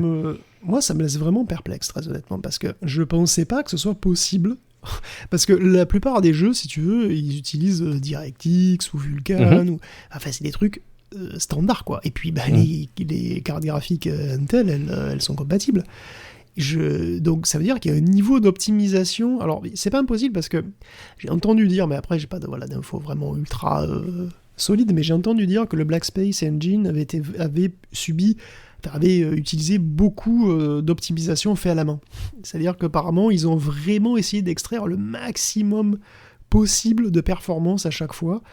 Donc est-ce que ce serait à cause de ça ? Est-ce que c'est parce qu'ils sont tellement allés loin dans l'optimisation et au proche du matériel que du coup, s'ils n'ont pas eu la carte entre les mains, ils savent pas comment ça tourne. C'est quand même assez impressionnant. T'imagines le boulot que ça doit leur rajouter ? Très bien. Ouais. Même si on sent que la console elle est au max. Ouais. Elle chauffe un peu. En mode qualité, la Series X elle est clairement au max de ce qu'elle peut faire. Tu le sens, mais bon, ça passe correct. Bon, écoute, on verra en tout cas si vous avez une carte graphique Intel. Mais je sais pas s'il y a vraiment beaucoup de monde qui est équipé. J'arrive pas à me rendre compte, franchement. J'ai vraiment l'impression que ça doit être assez... Ah ouais, d'accord, ça doit pas être effectivement très important. On continue avec un portable. Et pourtant, on n'est pas en plein CES, on n'est pas en plein salon. Mais on remarque quand même des petites annonces du côté des portables. On en avait parlé, mais là, on a des mesures. Ah oui, d'accord, des follow-up alors pardon. Oui. Et oui, c'est un follow, oui, puisqu'on parle d'Intel, on va continuer avec un record très intéressant, puisque c'est un record qu'il a réussi à battre avec LG, c'est celui de l'autonomie de l'ordinateur portable, le plus autonome, quoi, grâce à cette technologie d'écran dont on avait parlé, à variation extrême de taux de rafraîchissement. Alors c'est le nouveau XPS Dell, donc le Dell XPS 16, qui apparemment surpasse même Apple et Qualcomm en autonomie. La machine associe donc un Panther Lake, donc c'est un Ultra 325, à un écran capable de varier entre 1 et 120 Hz pour économiser l'énergie autant que possible. Et donc on avait dit ils sont allés vraiment le plus loin possible dans l'optimisation de ce truc-là. Et lors des tests effectués, donc les tests indépendants faits par Notebook Check, cette configuration a tenu 27 heures en navigation web. C'est énorme, qui est assez petite, 70 Wh. Alors attends, c'est quoi les cas d'utilisation ? 27 heures, c'est quoi ? Ils ont listé un peu navigation web. Ouais. Putain, t'imagines, c'est fou, 27 heures, c'est bluffant. Après, oui, mais c'est carrément bluffant parce que les deux seuls ordinateurs, donc parce que c'est pas un record absolu, mais c'est un record absolu avec cette qualité d'écran et cette taille de batterie. Parce que les autres ordinateurs qui y arrivent, en général, ils ont des écrans qui sont beaucoup moins performants ou des batteries qui sont beaucoup plus grosses. Ou même un système double batterie, d'ailleurs. Mais alors après 27 heures en web, c'est du web léger, évidemment. Oui, mais c'est un indicateur qui fait que tu devrais pas être limité pour ta journée de boulot classique, quoi. Enfin, normalement, non, effectivement, c'est exactement ça. Et c'est quand même un PC Windows, quoi, et qui dépasse les Mac sur le plan d'autonomie, c'est quand même une belle performance. Donc ça montre qu'Intel est quand même revenu dans le jeu aussi, et qu'il y a une belle marge de progression en utilisant les technologies vraiment plus malines pour les écrans, et donc c'est superbe. Après, évidemment, Qualcomm pourrait aussi arriver dessus. Enfin, j'allais dire, ça peut mettre la pression sur Apple. Je ne sais pas trop si Apple est très sensible à la pression, mais enfin bon, disons que voilà, c'est quand même toujours bien. J'imagine qu'il y a 2-3 bureaux chez Apple où ils observent ça avec un air curieux en se disant que ouais, faudra regarder ça peut-être sur le long terme, mais ils ont peut-être pas trop peur pour l'instant, effectivement. Par contre, le rafraîchissement variable de 1 à 120 Hz, c'est quelque chose, je crois que c'est ce qui fait fonctionner notamment les écrans des derniers iPhones, des dernières Apple Watch, mais de plein d'autres appareils sans doute. J'ai l'impression que c'est pas si courant que ça sur les PC par contre. Alors non, c'est pas du tout courant sur les PC, et puis même sur les téléphones, c'est assez rare qu'ils baissent très très bas. Okay. Il reste à tu vois, il reste à 30. C'est utilisé 40. Pour le Always On, notamment le 1 Hz, je crois, chez Apple. Tu sais, quand tu as juste l'affichage en blanc sur fond noir. Oui, c'est malin, voilà. C'est clairement. Et je pense que, oui, sur la montre, c'est le cas aussi. Ils arrivent à bien jouer avec cet aspect-là pour optimiser la batterie. Mais sur les PC, effectivement, je n'avais pas en tête le fait que ça pouvait être beaucoup utilisé. On continue avec les projets qui nous emmènent loin, qui nous emmènent plus loin même que l'atmosphère, Guillaume. C'est le grand morceau probablement de la semaine pour tous ceux qui s'intéressent à l'espace, puisque les plans de la NASA ont radicalement changé, en particulier son plan pour retourner sur la Lune. Plus généralement, la NASA veut se refocaliser sur des objectifs assez clairs, nettement plus clairs, quoi. Et le principal, c'est de créer une base pérenne à la surface de la Lune, ce qui veut dire que la base en orbite autour de notre satellite est désormais finie, terminée, hop, on oublie. On va réutiliser les morceaux du projet, mais le but, c'est vraiment d'investir la surface. Créer des bases permanentes sur la Lune, comme on en aurait par exemple en Antarctique, c'est pas un petit projet, c'est vraiment ambitieux. Donc la NASA, elle envisage de faire ça en 3 phases, dont chacune coûterait facilement 10 milliards de dollars. La première phase, ça court de tout de suite en fait, jusqu'en 2028. Elle envisage 21 alunisages et le transport de 4 tonnes de chargement sur la Lune. Dans tout ce bordel, il y aura un premier rover, le Viper, qui pourra faire de la prospection sur les ressources lunaires. On aura aussi des drones autonomes, des véhicules qui seraient capables de rouler même sans soleil, donc avec des batteries qui rouleraient sans soleil pendant 150 heures. Des chauffages à radioisotope, donc des trucs nucléaires, mais nucléaires doux. C'est-à-dire c'est des trucs qui émettent une petite radiation, mais qui c'est pas de la fission nucléaire. Et puis pour communiquer avec tout ça, ils veulent mettre aussi en place une petite constellation autour de la Lune. Alors, au début, 2 satellites de communication, pour discuter quoi, avec ce qui se passerait donc à la surface. Et alors ça, c'est que la première phase. La deuxième phase, elle irait de 2029 à 2032, avec 27 alunissages, un transfert de 60 tonnes de matériel pour sécuriser un site pour la base. On aurait des rovers plus gros, pressurisés, de quoi construire de petites centrales solaires et potentiellement nucléaires, des excavateurs et une tour de communication. Le cœur nucléaire, tu sais, c'est pas forcément énorme non plus. Tout à fait. J'allais dire, les sous-marins nucléaires ont des petits cœurs. Tout à fait. Ça pèse quand même sacrément lourd. Parce que le matériau, l'uranium, ça pèse lourd de base déjà. Puis tout le bordel autour, je te dis pas. Enfin, donc, entre 2032 et 2036, c'est là qu'on établirait les habitants pour une présence humaine de long terme. On aura encore 28 alunissages et 150 tonnes de matos à envoyer sur place. Le but est de créer une véritable petit quartier industriel avec des débuts d'usines lunaires qui pourraient extraire des ressources sur place, des mini-centrales électriques et potentiellement des centrales nucléaires à fission à ce niveau-là. Bon. Alors, si vous trouvez ça très ambitieux, c'est parce que ça l'est. C'est clairement très ambitieux. Ça va coûter extrêmement cher, mais pour Jared Isaacman, le nouveau directeur de la NASA, l'agence n'a pas un problème de ressources, elle a un problème de dépenses. En gros, elle est plutôt bien dotée, mais elle dépense trop pour faire les trucs. C'est une attaque qui est assez claire vis-à-vis des partenaires historiques de la NASA, sauf SpaceX, globalement. Et pour le coup, on peut comprendre, parce que si on regarde par exemple le SLS, l'énorme lanceur fabriqué par la United Launch Alliance, son coût est absolument exorbitant et finalement le résultat, il n'est pas vraiment à la hauteur. C'est un énorme lanceur lourd mais non réutilisable qui coûte des milliards à chaque lancé. Enfin, bon. La NASA doit dépenser mieux, et donc il est évident qu'elle veut faire pression sur ses sous-traitants en tirant les prix vers le bas, et en refusant, je pense, c'est fini, les fameux contrats ouverts sans date limite ni budget bien défini, ça c'est terminé. En gros, elle veut travailler avec tout le monde comme elle travaille avec SpaceX. Est-ce que ça suffira pour créer une base lunaire avec, disons, 30 milliards de dollars ? Je sais pas, c'est pas certain, mais au moins c'est un objectif clair, bien défini, l'agence va se concentrer dessus. Mais il y a aussi d'autres projets, disons, annexes, puisque si la Lune c'est vraiment le projet principal, il y a aussi des annonces de Jared pour Mars, et en particulier la NASA voudrait utiliser des morceaux de la passerelle lunaire, donc cette fameuse station qui a été annulée là, pour créer des morceaux de vaisseaux martiens qui seraient propulsés à l'énergie nucléaire.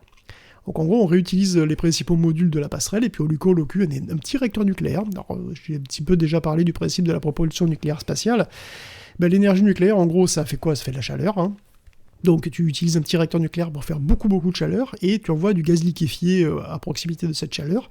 Évidemment, le gaz il va réagir de manière un petit peu violente, il va partir de manière très très vénère, il va être éjecté de manière très très vénère et donc ça donne une poussée très importante, plus qu'avec les propulsions traditionnelles à combustion. Ouais. Enfin en tout cas, ça c'est le principe de la propulsion nucléaire dite thermique. La violence de l'éjection fait que c'est plus efficace. Voilà, c'est une poussée supérieure et du coup on peut aller sur Mars plus vite, ça prend moins de temps. En théorie, parce qu'en pratique, on a arrêté de faire des recherches sur ce type de réacteur depuis un moment. La NASA avait un projet qui s'appelait Draco pour étudier tout ça, qui a été annulé en 2021.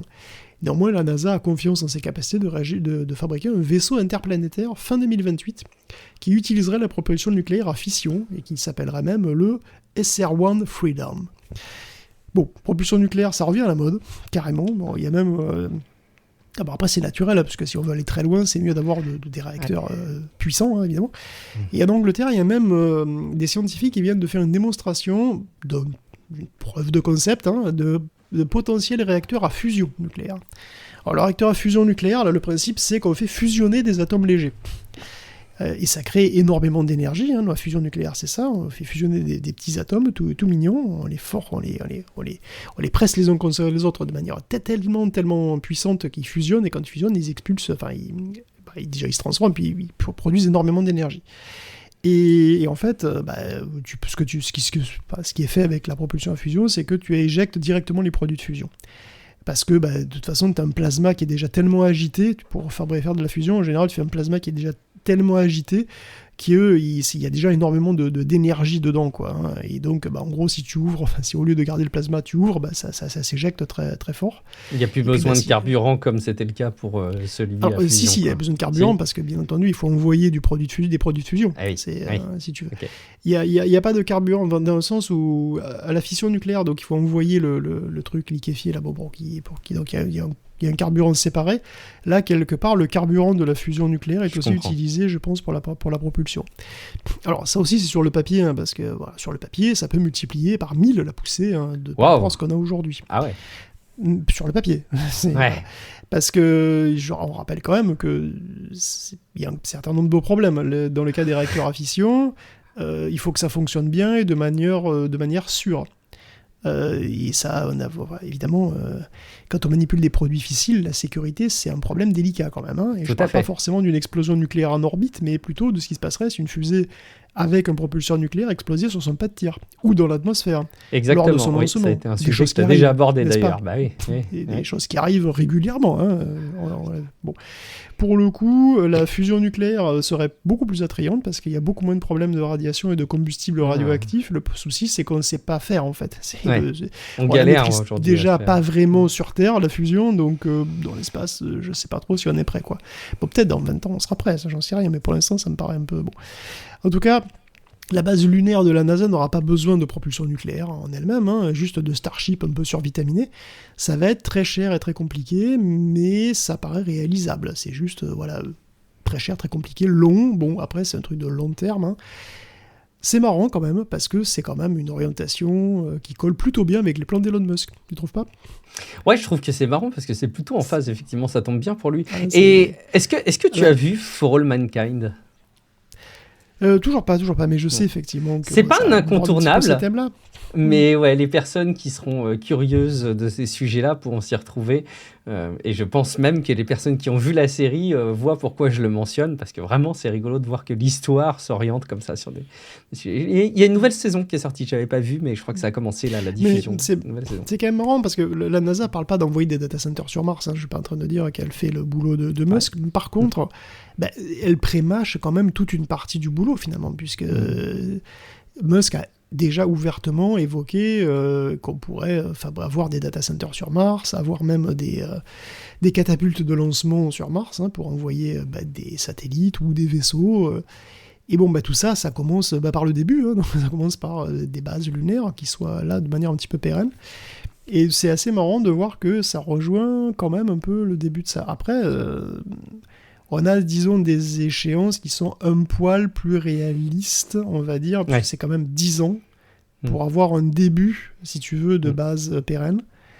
Alors qu'avec Elon Musk, t'as l'impression que dans 6 mois, c'est déjà fait, quoi. Donc, pour tout, hein, pour absolument tous les sujets. J'en reviens à la remarque qu'on avait eue de Julien Declos qui souligne à quel point, lui, de son côté, effectivement, c'est des méthodes de fonctionnement qui sont probablement très discutables, mais c'est probablement assez assumé, quoi. C'est pas juste du délire absolu, c'est probablement aussi assumé pour embarquer un mouvement politique, un mouvement économique. Ce qui est fallacieux, après, mais... à mon sens. Le problème, c'est que tu dis que le truc, il va se passer dans 2 ans, s'il se passe dans 10 ans, soit tu t'es viandé, soit parce que tu le savais pas, soit tu le savais et t'as enfumé les gens. Ouais, mais c'est probablement le deuxième cas, mais ça continue à marcher. Ça a été le cas pour de nombreux sujets, en fait. Tu vois, voire même des sujets qui ne sont pas arrivés. Le FSD, le SEMI, enfin voilà, on ne compte pas les projets d'Elon Musk qui prennent beaucoup plus de temps que prévu. Et à chaque fois, il y a toujours des gens pour soutenir et croire, quoi. Donc, bon, c'est discutable sur le plan éthique et j'ai l'impression que sur le plan business, ça réussit par certains aspects, au moins suffisamment pour qu'ils continuent à le faire, quoi. Et c'est pas le seul, évidemment. On termine avec un sujet, le petit sujet qu'on aime bien. Le sujet qu'on aime bien, c'est quoi? C'est jouer sur Linux et c'est devenu tellement... je le dis à chaque fois, ça n'a jamais été le meilleur moment qu'aujourd'hui pour se mettre à jouer à des jeux vidéo sur votre PC avec Linux. Et je crois que ça va être encore plus vrai maintenant, Guillaume.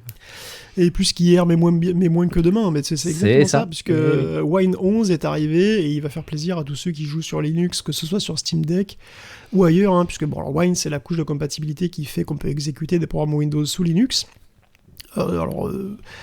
Et plus largement des jeux. Proton, c'est une couche qui est plus spécifiquement dédiée aux jeux, mais qui fait partie du projet Wine. Et la vie de Wine, elle n'est pas facile, il faut le dire, parce qu'émuler le comportement de Windows sur le système Linux, c'est pas évident, c'est pas prévu pour. Les systèmes sont quand même fondamentalement différents. En particulier, il y a un truc qui posait problème depuis longtemps, c'est la manière dont le multithreading est géré sous Windows et Linux. C'est très différent dans l'un et dans l'autre, et donc quand le logiciel lance plein de fils d'exécution, en général, ces fils doivent se synchroniser, se coordonner, s'attendre le cas échéant, et Windows, il a plein de fonctions pour ça, et des logiciels se reposent beaucoup dessus. Et alors, les jeux vidéo aussi, en particulier, j'imagine. Les jeux vidéo qui sont devenus effectivement largement multithread depuis qu'on a des processeurs multicore depuis un petit moment quand même, effectivement, ça, c'est un enjeu. Et alors Linux, lui, il gère pas les choses pareilles, et du coup, il n'y a pas de correspondance directe entre la manière de fonctionner de Windows et de Linux sur ce plan-là. Donc il faut émuler les trucs, il faut bidouiller, un petit peu, pour émuler ces fonctions-là. Et donc c'est fait avec les moyens du bord, L'impact sur les performances peut être important, ça dépend à quel point les logiciels utilisent le multithreading et comment ils synchronisent leurs fils. Pour Wine, c'est un problème ancien. Il y a eu plusieurs implémentations successives de contournement, d'implémentations différentes. Mais la dernière version, elle refait à peu près toute zéro. La synchronisation se fait désormais dans le noyau et elle est beaucoup plus efficace. L'idée, c'est qu'au lieu d'émuler les primitives Windows, on crée un pilote pour le noyau. Et ce pilote pour le noyau reproduit exactement les primitives Windows. Donc en gros, on donne à Linux les mêmes fonctions que Windows essentiellement. Quelque part, on fait l'émulation en plus bas niveau, si j'essaie d'interpréter un peu les choses. Oui, mais c'est même plus une émulation en fait, dans le sens où on intègre de nouvelles fonctions. Si on fait un pilote pour le noyau, ça fait partie du noyau. C'est dans le, oui, effectivement, c'est en zone noyau, donc on peut dire que c'est un plus bas niveau. Et donc ça donne de nouvelles fonctions au noyau, Et donc c'est beaucoup de boulot évidemment, mais ça vaut le coup. L'écart de performance dans certains jeux, il est ahurissant. Dans Dirt 3, on a littéralement 7 fois plus d'images par seconde. On a plus de 2 fois. Dans Resident Evil 2, c'est 2 fois. Dans Call of Juarez, 3 fois. Dans Tiny Tina Wonderland, c'est 3 fois.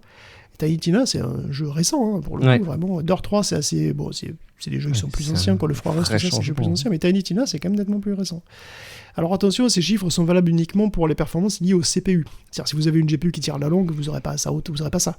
Mais admettons que vous ayez une 5090, vous n'êtes pas limité par les performances du GPU.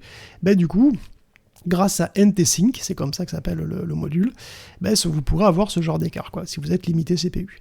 Donc c'est une évolution majeure. Mais ça ne s'arrête pas là, puisque Wine 11 améliore aussi la compatibilité avec les applications de 32 bits et même 16 bits. Alors techniquement, Wine émule désormais complètement Windows on Windows 64, Windows on Windows 64 si vous voulez, et ça en fait, donc ce WoW 64, ça n'a rien à voir avec World of Warcraft, c'est la couche de compatibilité de Windows pour les applications de 32 bits sur les systèmes 64 bits. Donc c'est arrivé avec les versions 64 bits de Windows. Donc c'est assez ancien. Évidemment, ça va concerner beaucoup moins les jeux modernes, mais il y a quand même une multitude de jeux classiques qui sont en 32 bits et qui fonctionnent désormais très bien sous Linux. Et en fait, le système gère même les applications 16 bits, ce qui fait que potentiellement des programmes des années 90 peuvent aussi tourner nativement. Donc il y a une multitude d'autres améliorations en plus. Pour l'affichage en particulier, il y a des nouveaux drivers pour Wayland, une nouvelle version de Vulkan qui évolue, un meilleur support pour le Bluetooth, pour les volants et les joysticks en retour de force, voilà, j'en passe. Donc Wine 11 c'est une version majeure qui va vraiment réjouir les utilisateurs de SteamOS et aussi tous ceux qui jouent sous Linux en général avec Lutris ou autre, bien entendu. Et alors, par exemple, concernant spécifiquement le Steam Deck et SteamOS, on peut imaginer avoir des dates de périodes sur lesquelles SteamOS s'appuie sur Wine 11. Les prochaines mises à jour vont s'appuyer sur Wine 11, bien sûr, c'est sûr. ça va donner un coup d'air à tous les possesseurs de machines sous Linux pour jouer. Eh ben écoute, tant mieux, et on se réjouit pour eux. Merci beaucoup pour cette veille hyper complète sur tous les sujets qu'on a abordés cette semaine, Guillaume. Je suis à peu près certain que vous avez passé des bons moments, que ce soit parce que vous avez appris des choses, que vous avez découvert des choses, ou tout simplement parce qu'on vous a fait sourire. Si jamais c'est le cas, ben je pense que ça mérite évidemment que vous envisagiez, si c'est pas déjà le cas, de nous soutenir. Patreon.com/TechCafé. N'oubliez pas cette possibilité, compte tenu de l'information qui vous a apportée, qui vous sert peut-être aujourd'hui au quotidien dans votre boulot. Ça vous manquerait peut-être de faire votre boulot si vous n'aviez pas toute cette info qui vous arrive. Faites-le prendre en charge, cet abonnement Patreon, par votre entreprise. À mon avis, c'est vraiment le bon plan à imaginer. Guillaume, il est grand temps que tu nous dises où on peut te retrouver. J'ai déjà dit que j'étais sur Crimson Desert en ce moment. Non, c'est quoi Crimson Desert? Je sais pas, c'est quoi? C'est un jeu, c'est un puzzle game. Non, mais des fois, t'as vraiment l'impression que c'est un puzzle game en fait. Ok. Parfois, t'as des énigmes qui sont tellement casse-couilles. Oh là là, c'est terrible. Mais ça, tu vois, tu le vends pas bien. Hein. Quand tu dis ça, ça me donne pas envie d'y mettre. Donne-moi envie de m'y mettre. Non, moi, mais écoute, c'est un monde qui est absolument immense, qui qui grouille de vie de partout. Beaucoup plus qu'Elden Ring, du coup. Alors oui, mais non, mais déjà t'as des vraies villes, t'as des gens de partout, t'as des PNJ de partout, t'as des animaux de partout, t'as des créatures différentes de tous les côtés. C'est hyper varié, c'est absolument sublime. Ce qui m'étonne, c'est quand tu parles de puzzle. C'est quoi? C'est des puzzles façon Zelda, c'est ça un peu? Oui, non, c'est ça. Régulièrement, tu as des endroits où tu as des énigmes, et souvent ça débloque des petits bonus, bon là, les trucs abyssaux, là, et puis des points de téléportation, et c'est des énigmes, c'est des casse-têtes en fait, et moi je les trouve plus casse-couilles qu'autre chose. Mais bon, c'est moi, j'aime pas forcément trop ça dans les jeux. Du coup, tu dois te balader avec un espèce de guide ou un truc qui t'aide à résoudre les puzzles pour pas trop... Bon, après, oui, c'est sûr que maintenant tu commences à avoir des trucs, quoi, des guides, des tutos, des solutions. Des guides, et bon, ça te sauve du temps, parce que non mais la grotte draconique, là, oui, le drago et tout, mais sans déconner, je sais pas, mais si t'as pas de guide, je sais pas comment tu fais. Moi, j'ai un micro-sujet de quelques minutes. Je voudrais... Bon, alors, en tout cas, juste, si vous voulez pas vous faire spoiler, arrêtez l'épisode. Mais est-ce que tu peux m'expliquer ce que c'est que ce puzzle dans la grotte? Et si jamais vous voulez pas vous faire spoiler, faut pas écouter. Mais parce que ça me permettrait de visualiser ce que c'est que le jeu. Près du camp que tu fais, parce qu'après t'as une gestion de camp, puis t'as une maison, puis bon. Donc près de tout ça, t'as une espèce de faille, quoi, de creux, bon. T'as une zone où tu peux aller miner, tout ça. Et puis t'as un truc secret. Et dans ce truc secret, en fait, il y a une espèce de dragon comme ça, et puis sur les murs, il y a des fresques. Et les fresques, en fait, tu reconnais assez facilement que c'est la carte du monde, quoi. Ok. Et puis t'as des conneries à tourner, en fait, avec des motifs dessus. D'accord. Et il faut les tourner, mais évidemment, t'as zéro idée de comment les tourner. Mais tu sais qu'il faut tourner des trucs, par contre. Oui, tu sais qu'il faut tourner des trucs. Mais comment tu les tournes? T'en as zéro idée. Et il faut pas que ça reflète le monde, la carte réelle? Mais le truc, c'est... Non, du tout. C'est absolument incompréhensible. C'est des motifs pourris. Enfin, ça n'a aucun sens. Ah merde! Et donc, le truc, c'est que il faut regarder la carte. Et sur la carte, t'es censé avoir une indication de où il faut aller pour... dans le monde, regarder les trucs qui sont sur des murs, parce qu'ils sont écrits sur des murs, en fait, ces trucs-là. Ok. Et t'as des morceaux sur la... Enfin, il faut aller sur la carte. Moi, j'ai jamais vu, j'ai jamais ne serait-ce que détecté l'indice. C'est-à-dire, je sais pas où il faut aller dans le monde. Ok. D'accord. Je sais pas du tout, je sais même pas. C'est vrai que ça m'a l'air vraiment naze, cet aspect-là des choses, vu comment tu l'expliques, effectivement. C'est super casse-couille, parce que normalement, il faut aller à cet endroit, puis à cet endroit, tu reconnais les motifs, tu vois comment ils sont positionnés, et puis comment ils sont positionnés, tu les reproduis sur les roues, et après, ça ouvre le truc. C'est long quand même. Hein. C'est quel pourcentage du gameplay qui est basé sur ces puzzles-là? Non, mais pas tant que ça. C'est pour ça que ça reste un jeu très addictif. Okay. C'est parce que c'est pas tant que ça en fait. Et puis si tu veux pas les faire, c'est pas si grave que ça. Voilà, l'exploration est vraiment super cool. Le monde est immense et t'as plein de récompenses tout le temps. Quoi. Voilà, tu te balades. T'es vraiment assez libre. Et puis il y a plein de choses à gérer, plein de trucs à gagner. Enfin, c'est vraiment... Ouais, pour l'instant, c'est une sorte de super Skyrim quelque part. D'accord, ok.